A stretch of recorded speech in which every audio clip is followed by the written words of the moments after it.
एक छोटे से गांव के किनारे घने जंगल के पास एक पुरानी और टूटी फूटी झोपड़ी थी। उस झोपड़ी में गरीब किसान धनिया अपनी बूढ़ी माँ और बेटी गौरी के साथ रहता था। उसके पास छोटे छोटे खेत थे जिनमें मेहनत करके वह अपने परिवार का पेट पालता था। हर सुबह सूरज निकलने से पहले ही वह उठ जाता और अपने बैलों के साथ खेत की ओर निकल पड़ता। बेटा धनिया, थोड़ा आराम भी कर लिया कर। दिन रात इतनी मेहनत करते करते तू बहुत थक जाता होगा। मुझे तेरी चिंता होती है बेटा। माँ, अगर मैं मेहनत नहीं करूंगा तो हमारे घर का चूल्हा कैसे चलेगा?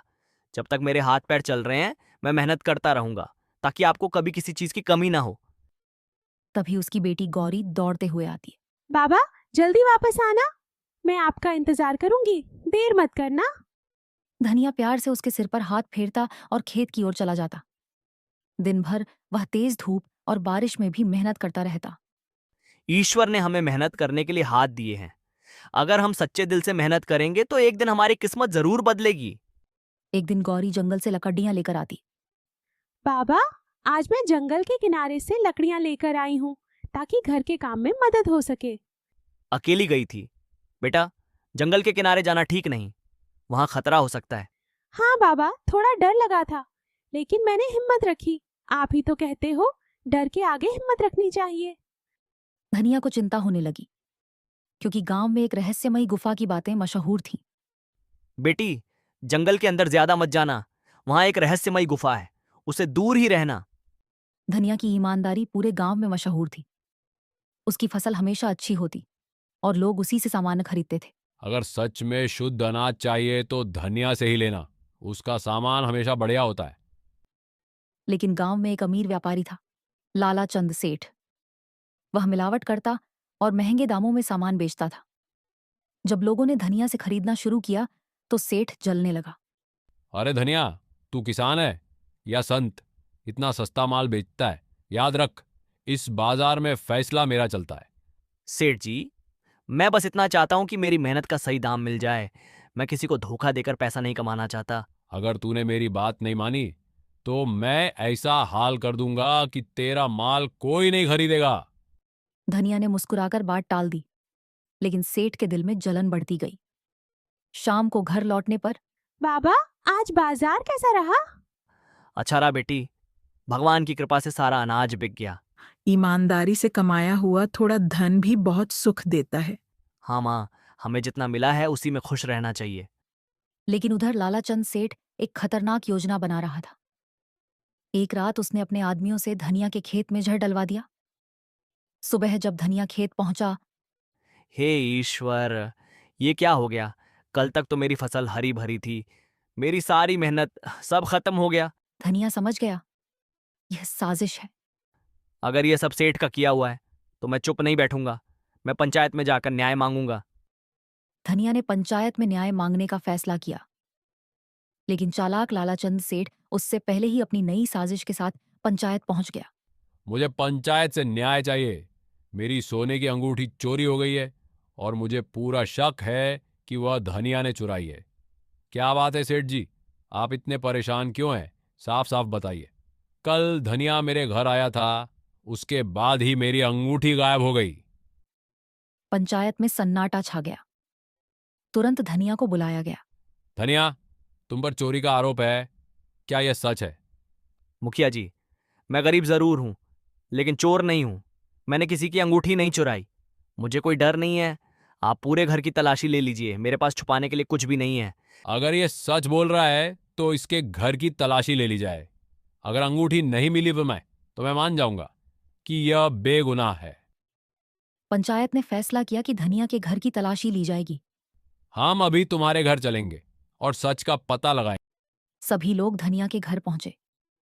उसकी बूढ़ी माँ और गौरी घबराई हुई थीं। कुछ लोग झोपड़ी के अंदर गए और हर कोना जांचने लगे। पूरा माहौल सन्न रह गया। देखा, मैंने कहा था ना, यही चोर है। नहीं, ये अंगूठी मेरी नहीं है। मैंने इसे कभी नहीं देखा। मुझ पर झूठा इल्जाम लगाया जा रहा है। मैंने चोरी नहीं की, मुझ पर भरोसा कीजिए। मेरा बेटा ऐसा काम कभी नहीं कर सकता। मैंने इसे हमेशा ईमानदारी सिखाई है। किसी ने जानबूझकर हमारे घर में यह अंगूठी रखी है। अब तो सबूत भी मिल गया, इसे सजा मिलनी चाहिए। पंचायत का निर्णय है कि धनिया को चोरी के अपराध में गांव से निकाल दिया जाए। लेकिन पंचायत अब सेठ की बातों में आ चुकी थी। लेकिन किसी ने उसकी बात नहीं सुनी। ये सुनते ही धनिया जैसे पत्थर का बन गया। उसकी माँ रोने लगी और गौरी भी फूट फूट कर रोने लगी। मत करो ऐसा, हम कहाँ जाएंगे। शाम होते होते धनिया अपने परिवार के साथ गांव छोड़ देता है। तीनों जंगल की ओर निकल पड़ते हैं, जहां उन्हें कोई रास्ता नहीं दिखता। तभी गौरी को एक जगह याद आती है। बाबा, जंगल में एक बहुत बड़ा पेड़ है, हम वहाँ रात बिता सकते हैं। अगर ऐसा है तो वहीं चलकर थोड़ा आराम कर लेते हैं बेटा। कुछ देर बाद वे उस बड़े पेड़ के नीचे पहुंचते हैं। हे ईश्वर, मैंने कभी किसी का बुरा नहीं किया, फिर भी आज मुझे चोर समझ लिया गया। आज की रात हम यहीं रुकेंगे। थोड़ी देर बाद बाबा, मैं दादी के लिए कुछ फल लेकर आती हूँ। इतनी रात में? जल्दी आना बेटी। गौरी फल लेकर वापस आती है। धीरे धीरे रात गहरी हो जाती है और अचानक तेज बारिश शुरू हो जाती है। अगर ऐसे ही बारिश होती रही तो हम बीमार पड़ जाएंगे। हमें कहीं छिपने की जगह ढूंढनी होगी। धनिया इधर उधर देखता है और उसे दूर एक गुफा दिखाई देती है। चलो, मुझे एक गुफा दिखाई दे रही है, वहां चलकर हम बच सकते हैं। तीनों गुफा के अंदर पहुंच जाते हैं। गुफा सुरक्षित थी, ना पानी ना हवा। आज की रात हम यहाँ आराम से गुजार सकते हैं। थकान के कारण तीनों वहीं सो जाते हैं। सुबह होते ही बारिश रुक चुकी थी। हल्की धूप गुफा के अंदर आ रही थी। पक्षियों की चहचहाहट से जंगल फिर से जीवंत हो गया था।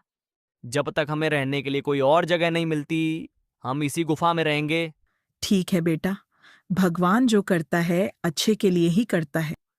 बाबा, यह जगह तो अच्छी है, यहाँ हमें डर भी नहीं लगेगा। धीरे धीरे गुफा ही उनका नया घर बन गई। धनिया जंगल से लकड़ियां और फल लाता, गौरी सफाई करती और माँ भगवान का नाम जपती। एक दिन गौरी गुफा के अंदर सफाई कर रही थी। अचानक उसकी नजर एक कोने में पड़ी पुरानी थैली पर गई।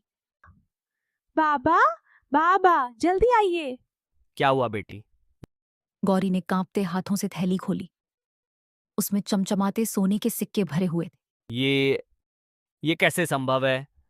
लगता है भगवान ने हमारी सच्चाई देखकर हम पर दया की है।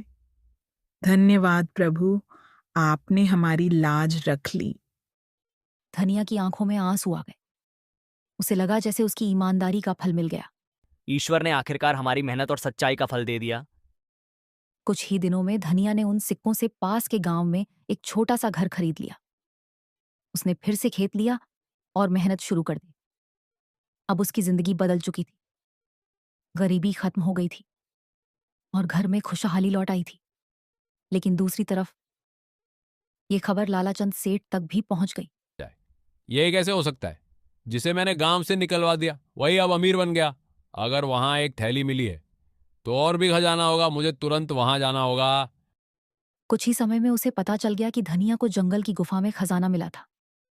सेठ की आंखों में लालच चमक उठा। उस रात सेठ अकेले ही उसी गुफा की तरफ निकल पड़ा।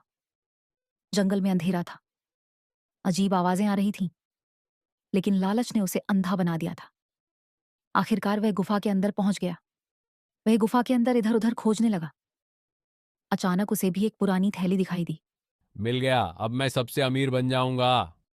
जैसे ही उसने थैली खोली, उसमें से जहरीले सांप बाहर निकल आए। बचाओ, कोई बचाओ। लेकिन जंगल के बीच उसकी आवाज सुनने वाला कोई नहीं था। लालच ने आखिरकार उसे उसी जाल में फंसा दिया जो उसने दूसरों के लिए बिछाया था। उधर धनिया अपनी नई जिंदगी में खुश था।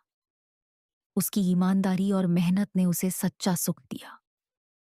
सच्चाई और मेहनत का फल देर से मिलता है, लेकिन मिलता जरूर है। और लालच इंसान को हमेशा बर्बादी की ओर ले जाता है।